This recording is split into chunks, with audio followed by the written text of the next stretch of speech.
মুখ্যমন্ত্ৰীৰ গৃহ সমষ্টিত ভূমি বেদখল।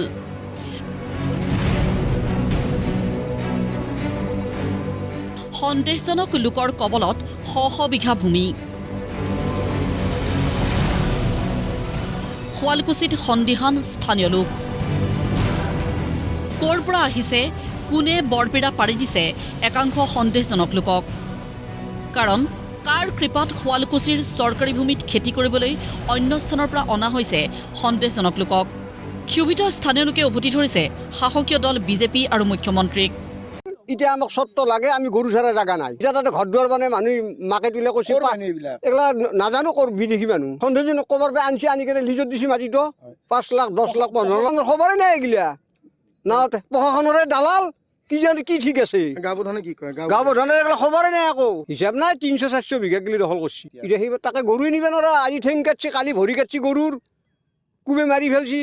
ঘূৰি ঘূৰি দুখতে বাহাই দিছে আমাৰ তাৰ সমষ্টিতে, তেওঁৰ সমষ্টিতে দুখ বাহা দিছি। কথা নহয় ঘৰ বনাই সেইগিলা টিঙৰ ঘৰ বনাই আছে। মানুহ থাকে ফেন চেন চব ফিট কৰি লৈছি, চলাৰ তলাৰ প্ৰায় জড়িত আছে, এই দলৰ মানুহে জড়িত আছে। এইগিলা চৰ্ত মুখ্যমন্ত্ৰী আমাক এই চৰ্ত উলিয়াই দিব লাগে। হাজো ৰাজহ চক্ৰৰ অন্তৰ্গত এইসমূহ মাটি, য'ত স্থানীয় গোপালকে এৰি দিয়ে গৰু ম'হ। পিছে ঘাঁহ খাবলৈ এতিয়া গৰু ম'হ এৰি দিব নোৱাৰা হৈছে এই স্থানত।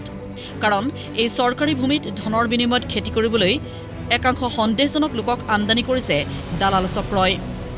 গৰু ম'হ এৰি দিলেই আগ্ৰাসনকাৰীয়ে আক্ৰমণ কৰাৰ অভিযোগ।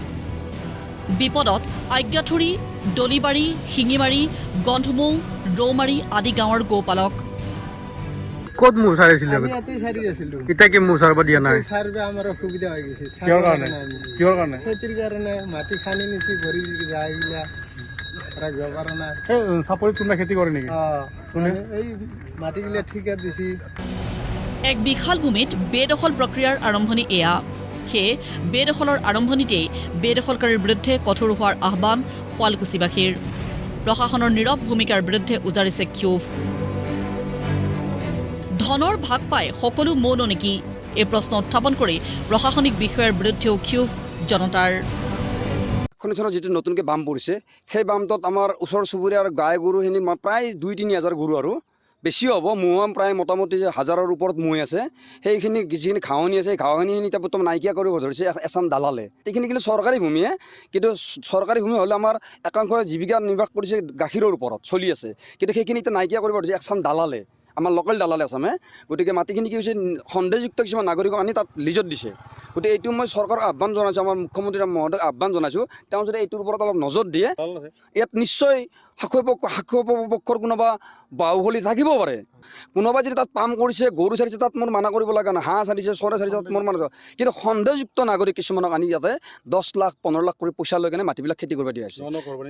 আৰু টিঙৰ ঘৰ বনাই তাত ইতিমধ্যে তাতে 2-3টা টিঙৰ ঘৰ বনাই তাত আছে মানুহ। মানে তেনে সময়ত আমাৰ মুখ্যমন্ত্ৰীৰ সমষ্টিত, তেওঁ নিজৰ সমষ্টিত আজি নতুন কৰি তাত ঘৰ বনাবলৈ আৰম্ভ কৰিছে। ব্যুৰো ৰিপৰ্ট, প্ৰতিদিন টাইম।